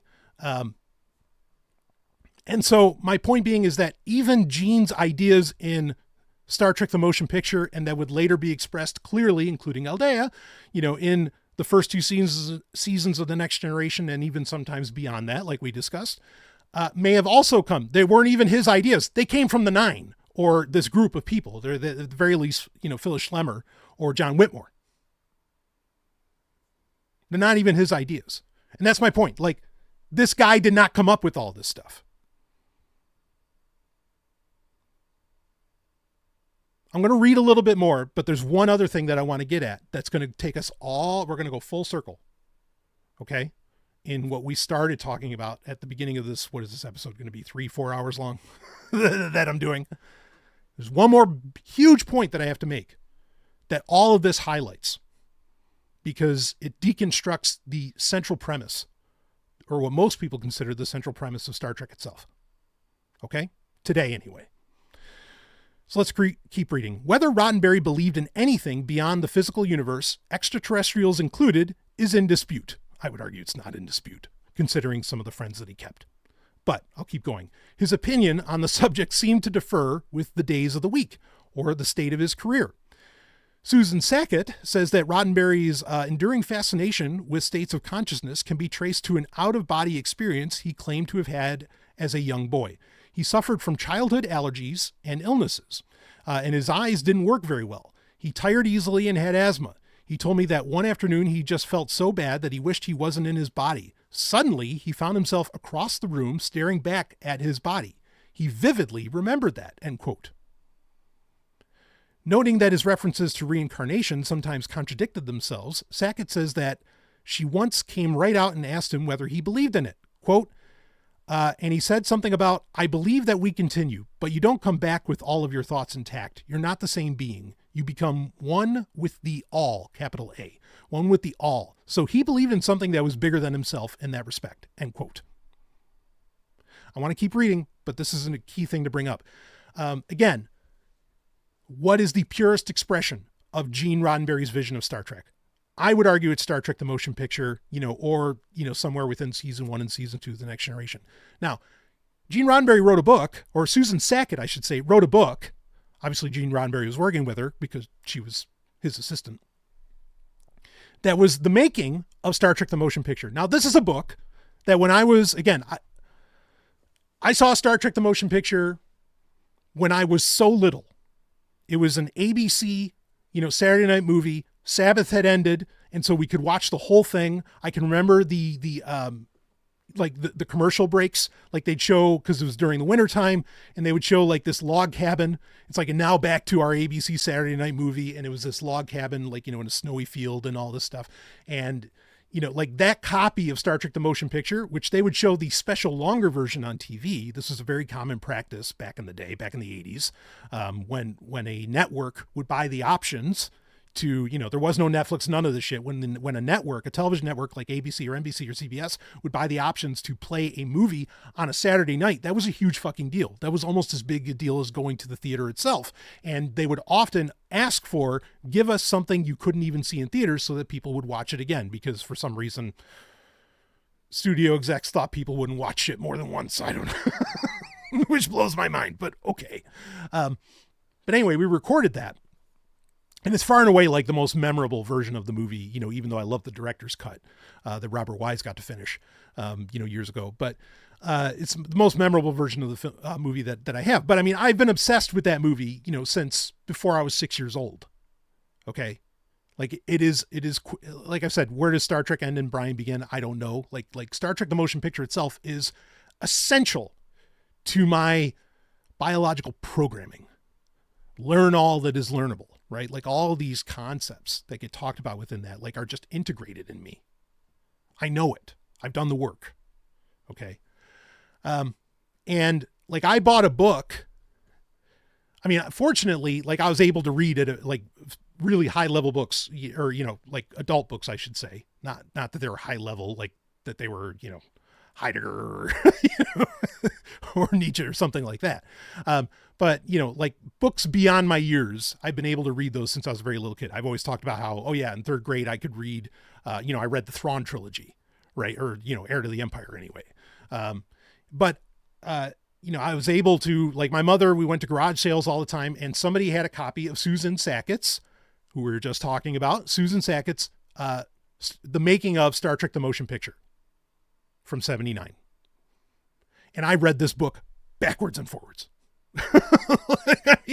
and this was not a kid's book, because Star Trek was not about kids at the time. I mean, it was about everybody, not just kids. This was a very adult book, and it talks about, there's the big scene, and I've mentioned this before, there's the big scene in, well, it's not like the ready room, but they're in like the rec hall, okay, the rec room, where they can play games and everything. It's just a gigantic set. And Kirk is showing the crew for the first time, is showing them V'ger like destroying Epsilon 9, the space station. Okay. Why are there constantly space stations called 9 and the 9? Well, I'm not going to make that kind of attachment, but whatever. Deep Space Nine. But in Epsilon, but like, so they see that happen. Now there's so many extras, as in people, extras, actors on that set. And you see a bunch of like different races and all these other people. And the same thing also when you're seeing Starfleet headquarters in San Francisco at the beginning of the film. And it's really like, I love the scenes because it shows so much diversity, which is really beautiful. Like there's Native Americans on the Enterprise and so on, which, were people forget. They're like, oh, it's so great to have Native American representation with Chakotay on Voyager, and to different degrees of effect, I suppose. But you have Native Americans in Star Trek the Motion Picture, like 100%. Granted, they're not big speaking roles or anything like that. I wish that they did. Okay. But I'm glad that they were there. I'm so glad, as somebody who is both married to a Native American, but also as some of my best friends growing up were Haudenosaunee or, Iroquois, as more people popularly know them as. So that was really cool, right? Anyway, so there's all these different alien races. Now, the thing is that a lot of people don't know, because the novelization doesn't spend much time with this, but neither does the movie. They wrote out, Gene Roddenberry or somebody, maybe it's John Pavel, wrote out entire descriptions, like encyclopedia style descriptions of these other alien races, and like they did it for, the Deltans as well, like Lieutenant Ilea. But there's one race in there, and this is super weird because I'd love it if Star Trek ever did anything with them. They pull from Star Trek the motion picture so much in New Trek, and they really do. Unfortunately, not in the right way. But I wish they would have grabbed this species. But there's a species in there, looks very weird. Kind of almost had like the face of them almost looks like the Elephant Man or something like that. But it talks about how they have this little, they wear this little pouch around their neck. Now, it's not Jugold that's in there, but that's interesting.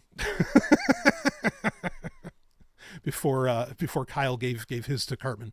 But in this pouch, there's like this yeast that can be made at any point and sustain them. So like they could, exist wherever they needed to. But also this species was able to, through thought alone, travel to other star systems, travel to other planets. They didn't need starships.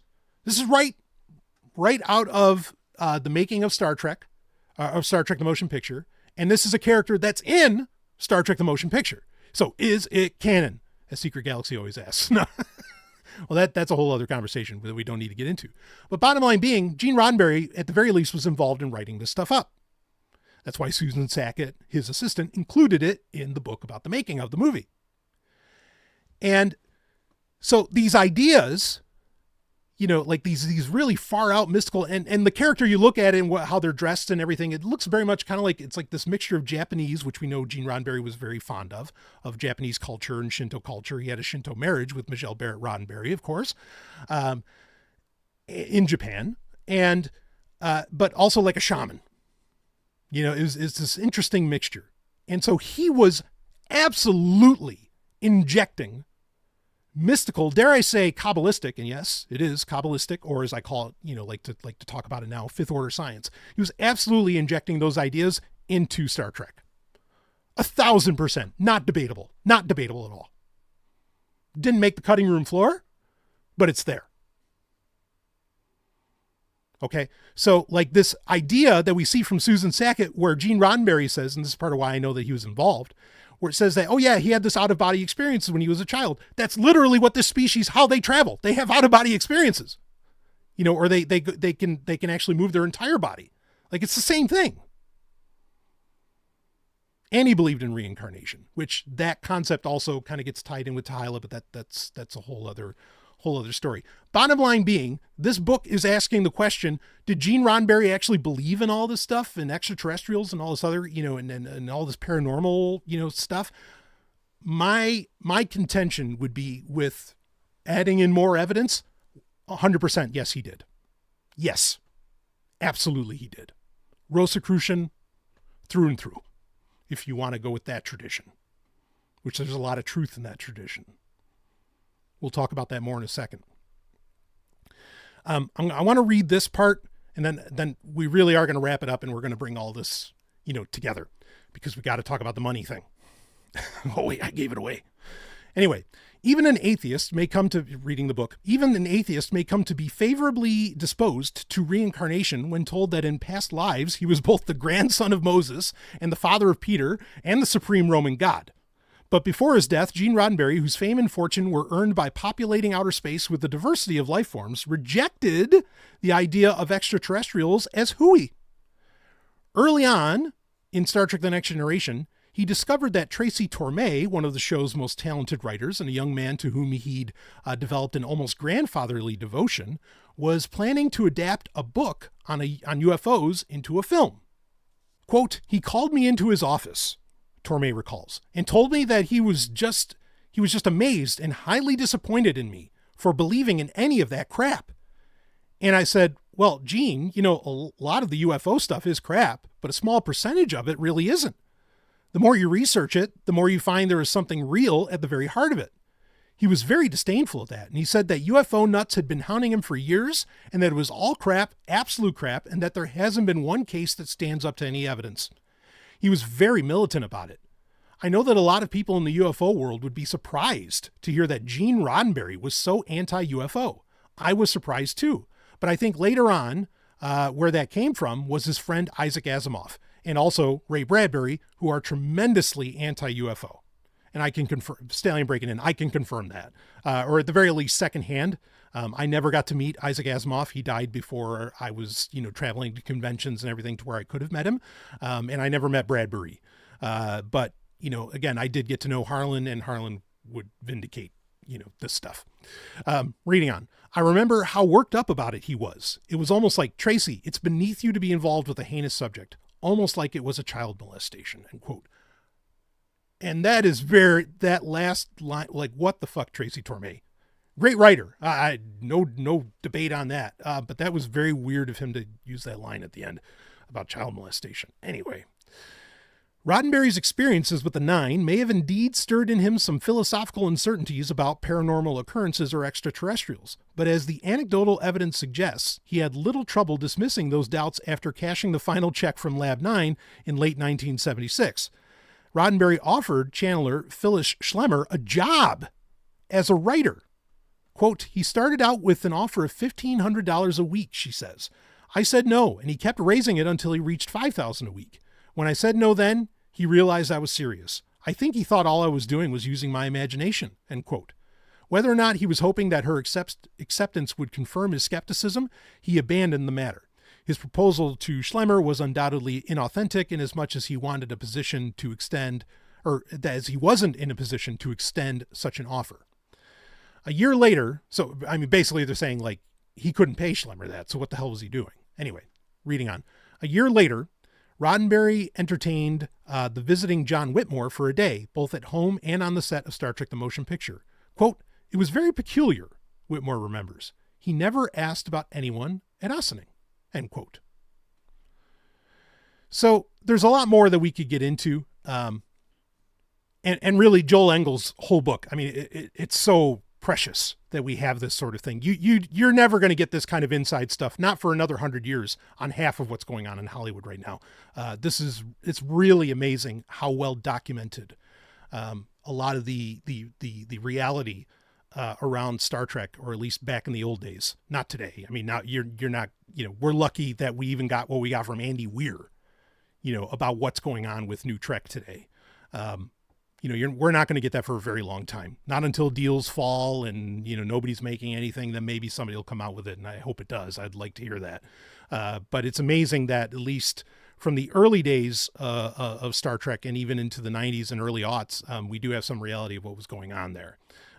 You could think of we have some idea of, from like the J.J. Abrams time frame. With those three movies, with the quote unquote Kelvin timeline films, like we know from John Eves, the artist, the concept artist, that like he was told, I think, was it 15 or 25% that he had to make whatever he designed from Star Trek, he had to make it like 25% different from what's actually in everything preceding in Star Trek. And so a lot of people have taken that to suggest that, they're not making like continuations of original Trek because they're not allowed to due to copyright, due to IP laws. And so they have to change things to a certain percentage. And then it's like, okay, you fall under whatever contract, that allows for you to continue to make Star Trek or something. Anyway, so, we only get hints like that. We don't get anything really like, really concrete or more concrete like we do with this book and the many others that I've already mentioned. Okay. So it's amazing. Now, I think the thing that I really wanted to get to here, that honestly, in many ways, deconstructs, like, not just Gene Roddenberry, but Star Trek in a very real way. Or at least deconstructs the idea that this is some, like, concept of a visionary future. And believe me, it pains me so much to say this stuff. Like, it really does. Here we have it. Like Like I mentioned earlier, for many people, the most famous thing about Star Trek, like if they don't know anything else about Star Trek, the one thing they do know about Star Trek is that in Star Trek, there's no money. Like they don't need money anymore. It's post-scarcity or something close to post-scarcity. From that classic line from Picard in season 1, again, the time frame when Gene had absolute influence, where he says, like, you know, like we're over the acquisition of things. We're out of our infancy, all that. This is the hard part. Is that where does that theology come from? Where does that, or ideology? I mean, maybe theology is the more accurate term when it references Gene, but where does that ideology comes from? It honestly comes from the fact that Gene Roddenberry did not have any, you know, was basically, you know, for a good while in the 70s there, at least, he didn't have any money.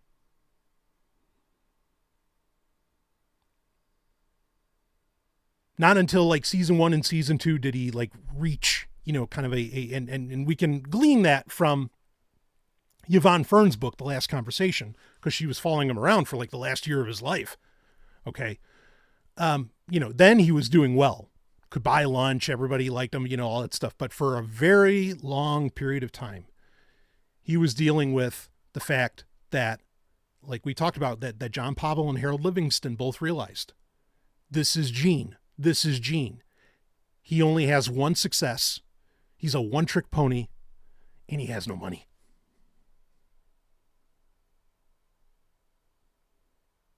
So where does this, you know, like sudden, because look, where does this sudden like morality around, oh, money is evil? Where does this come from? It comes from that. Because you can watch the original series. I mean, you know, as somebody who loves Star Trek, continues to love Star Trek, will watch Star Trek my whole life with a grin on my, with joy, grin on my face. We need Star Trek. Star Trek is a good thing. What came out of Star Trek, even by, say, the nature of happenstance, you know, that occurs with Gene, like those messages of getting beyond greed are necessary, are good things. But they come out, they were not visionary in the way that is often espoused. Okay? It came out of a very troubled person. And I mean, we're not even, like, you can continue to read this book and read about, like, you know, I mean, Gene was a drug addict, an alcoholic, like, I mean, they're like just constant substance abuse, you know, among so many other things. And that idea, and again, John Whitmore saw it. He knew. He's like, wait a minute. Gene knows he's full of shit.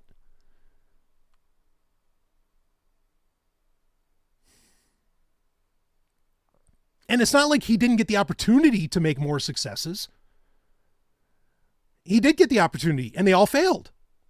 Even with a group of, you know, depending upon who you're asking, nut jobs like the 9.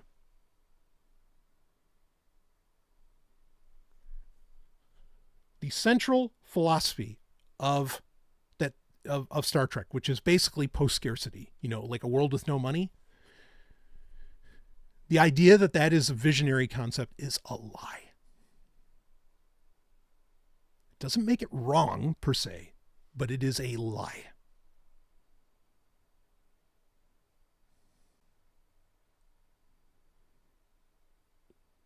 I don't think we can apply the word visionary so much to Gene Roddenberry anymore. It's not taking away from the accomplishments. But those, I don't know that those words should really ever go together. And I hate doing this. I don't like doing this. There's other people out there. You got guys like Damien Walter and, you know, and whoever, who are like deconstructing, you know, and I admit it, like real heroes of mine, and saying that, oh yeah, well, they were actually this or that, or they were full, you know, whatever. I mean, like when I learned that Isaac Asimov was known as 100 Hands Asimov because he was constantly like groping women, non-consensually, as I understand it. Like, I mean, that's heartbreaking stuff to learn. I believe it. It comes from Harlan, but that's heartbreaking stuff. I don't like it. I told you with the God diffusion, I said, we're going to have uncomfortable conversations. This is an uncomfortable conversation to me. But I don't think it's unreality. I think this is the truth. And there are other things. I mean, you can read in the last conversation where actually Gene, talks about the Borg as in, no, they're actually not that bad. Now, granted, Star Trek, and this is very true, and it's to be applauded for this. Star Trek always tried to show you the motivations for the bad guy in the sense that they're like, yeah, okay, they're the antagonist, but they're not actually bad. Like, no villain thinks that they're the bad guy, right? Except for me, I guess. Like, I know I am. But but Star Trek always does a good, the Romulans are just defending Romulan shit. Okay, we get it. And that, of course, that was one of the huge problems with season 1 of Star Trek Picard. They literally treated the Romulans as like these backwards people. And it's like, oh, stop that. Star Trek wouldn't do that. The Klingons got all the respect in the world, even if they were often the antagonists.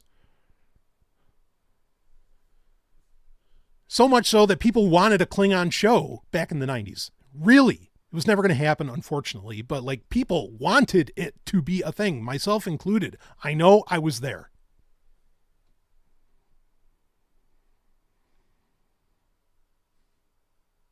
But the foundational philosophies of Star Trek they either don't come from Gene or they come out of his own, I don't want to call them failings because capitalism holds everybody down. Like really, it makes socialists of the wealthy and it holds everybody else down. Yes, it does. So I don't want to call it his failings. But I guess if I'm to use the term, his traumas.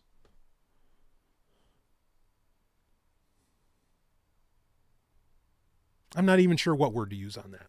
But it doesn't come out of some visionary concepts. It just doesn't. It comes out, again, Harold Livingston. It's Gene. The idea of no money, I was going to say this earlier, the idea of a post-scarcity, like no money economy, whatever that the Federation would end up being in the, by Next Generation's time, that was not present in the original series. It just wasn't. Why? Because Gene wasn't a visionary. They had money. They talk about paychecks in the original series. They have scarcity, right? How many episodes? This is almost a trope in Star Trek. How many episodes of the original series are about, oh shit, we're out of dilithium crystals. We got to go find some more on this planet. We got to go deal for it and all this whatever. Like these concepts, this post-scarcity economy does not exist in the original series. Just doesn't.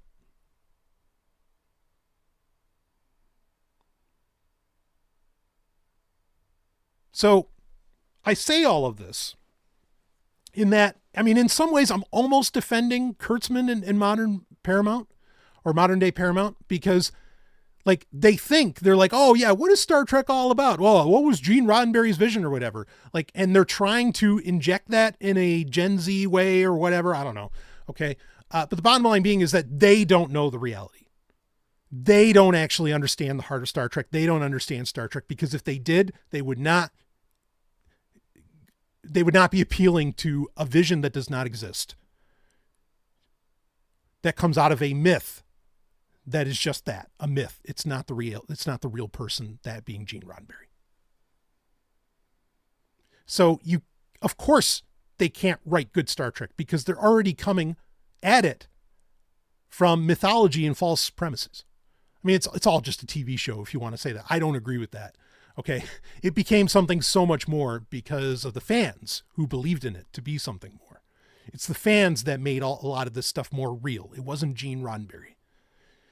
And again, he deserves credit, but there's a lot of credit that he gets that he does not deserve at all. In my opinion, one of the most brilliant things to come out of Star Trek is the Prime Directive. Okay. And I could have just a gigantic conversation around that. Okay. That has to do with a term that maybe longtime listeners of mine have heard me say before, that being observationism. Okay. There's brilliant aspects of the prime directive, but that was Gene Kuhn's idea. And even then, like,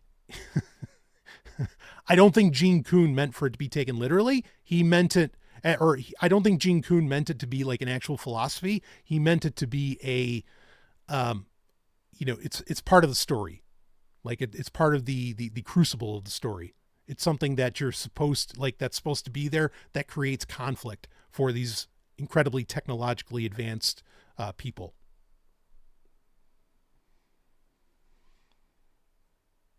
That doesn't mean that it's like inaccurate. Like I think there's actually, and I know, believe me, I know Robert Beltran's like, oh no, the prime directive is, like that's tyrannical, it's fascism or whatever. Okay.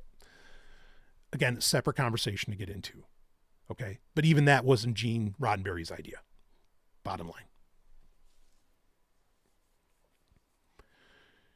So Star Trek is like, what is Star Trek?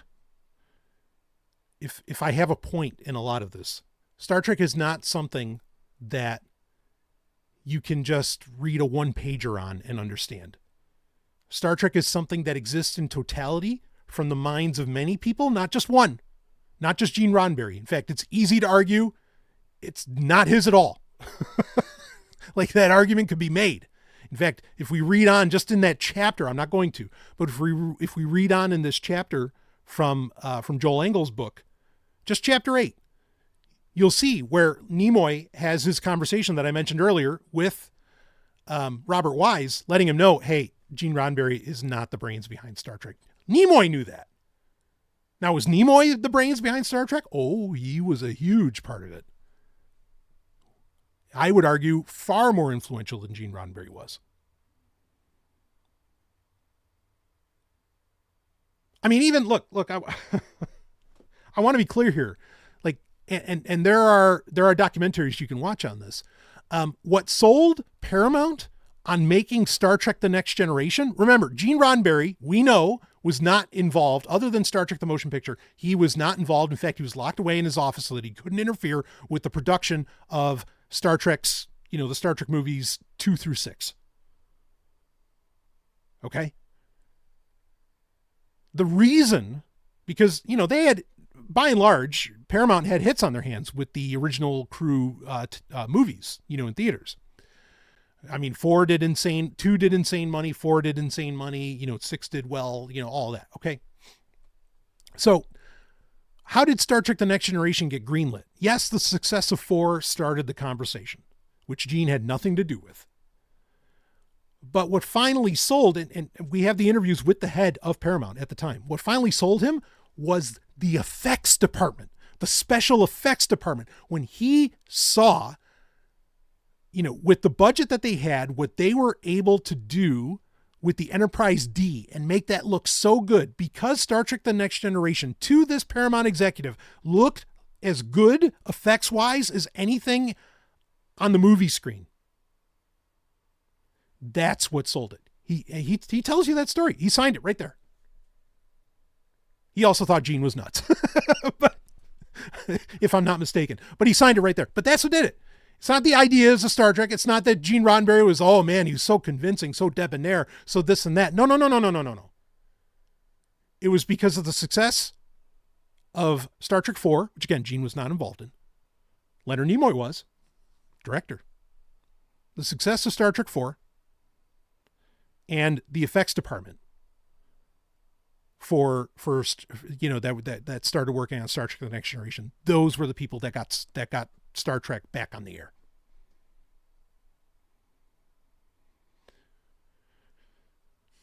It's important to deconstruct your myths. I feel like I do that. It almost feels like that's what I do. And not just for Star Trek and other things, but for ideas, philosophies, religions, all kinds of other things. Okay. But this is very, very important, because we're never going to have, in my opinion, we'll never have great Star Trek again if we're holding on to this idea that, like, oh, we got to follow Gene's vision to a T. No, it fucking wasn't his. And understand where these ideas came out of. Like a future without, or a post-scarcity, let me put it this way, a post-scarcity future and all this other stuff. Am I saying that that's impossible? Am I saying that that's not desirable? No, no, no, no. No, I'm game for much of what Star Trek puts on display. Okay? And in fact, there's a great book, Trekonomics, that talks about like, yeah, we could basically have that on Earth right now, but it's not going to happen.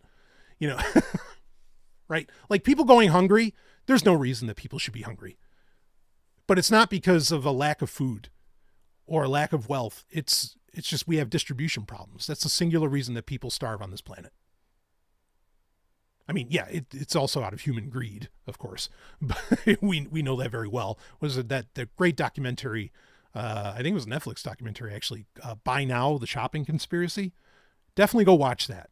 I mean, it might just confirm for you what you already know, but to have some hard numbers and data on it is very, very interesting. But it points out a lot of this, how, like there's so much shit that we, like things, everything from luggage to clothing to whatever that could just be given away. Why could it be given away? Because it just gets thrown away by design. But, Dolce & Gabbana, they don't want to be seen as the brand of homeless people. And so they literally tell their workers, tear this shit up, cut it up, rip it to shreds. I'm not kidding. It's provable. This isn't conspiracy. This is a fact. The same thing gets done with food. I worked in the food industry, long enough as a younger person to see that shit happen.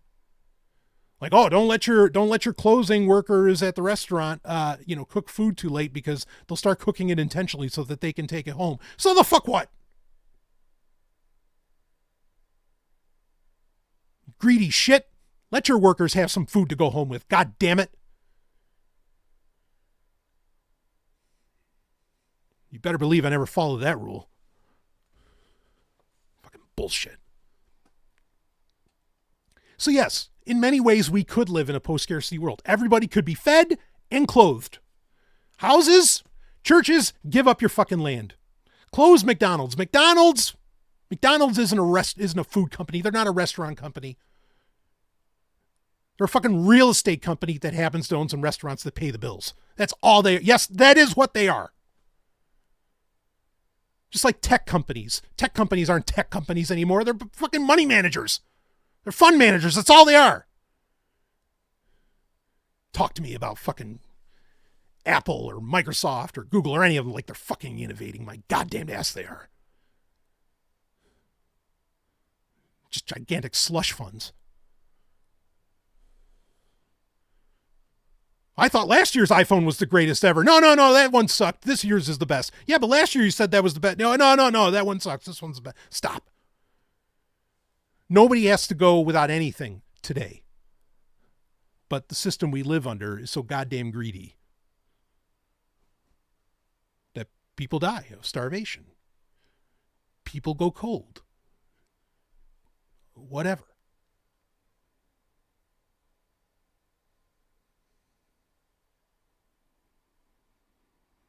So the vision that is Star Trek, I am far from against. I mean, do I like the way that, no, look, I'm an anarchist. I don't like the way the United Federation of Planets is set up, let me be clear on that. But like this post-scarcity future, entirely possible. Yes. It could be a post-scarcity present. Could be. I mean, yeah, there's some mental shifts that have to go on and whatever else. I understand that. Okay. But I'm only saying this just to suggest to you, to let you know that like, even though Gene Roddenberry's vision is something that is non-existent and his entire, most of his, what makes him, what people think of him is a myth. Okay.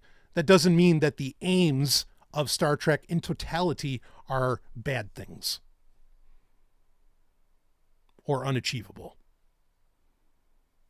Yeah, I mean, we did a whole episode of Sexoterica where I talked about, Star Trek is a lie. Okay.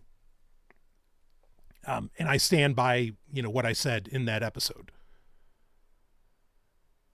But there's parts of Star Trek that are not a lie, that are right on. I was going to say right on the money, but wouldn't that be punny? And money doesn't have to be an inherently evil thing. There's ways you can do money correctly. Okay. But we're not going to see that anytime soon, because money as we understand it today is something that serves the few, not the many. And it can never like be the power, it can never be the force or medium of exchange that most people like to think that it is when it's designed, by design, it serves the few. That's not possible. I mean, you think of something like the Spartans, right? I know, you didn't see that coming. The Spartans, they had the idea that like, okay, we'll make money out of iron, which is already somewhat not, desirable, but it's going to be like this brittle iron. And so even though it's brittle, so it's not desirable in that sense, but then it weighs a lot. And so you actually, it's not something you can carry around with you very well. Like these were designs to keep people from like hoarding wealth. Okay. Now I'm not saying that that's the perfect way to do it. All right. But I am just saying that there have been attempts throughout human history to make it where money served the many and not the few. And I mean, the only reason the Spartan way, fell apart was due to like the concepts of slavery and citizenship. That's a whole other, they ran out of citizens. That's a whole other problem of history to talk about, but it wasn't an economic one. So again, I say to you, the central pillars of Star Trek were not some wide-eyed future visionary stuff. What most, and there's more I want to get into, because like what actually is Star Trek about? If it's not Gene Roddenberry's vision exactly, what exactly is it about? And there are things to talk about within that. And I do want to close with that, because I don't want to end this on a sour note. Okay? And it has to do very much with Rosicrucianism. So let's talk about that for a minute. To be continued in part 3 of Fallen Star, the death of Neutrek and the myth of Gene Roddenberry. Dr. Sovryn will see you on the next episode of ST-1.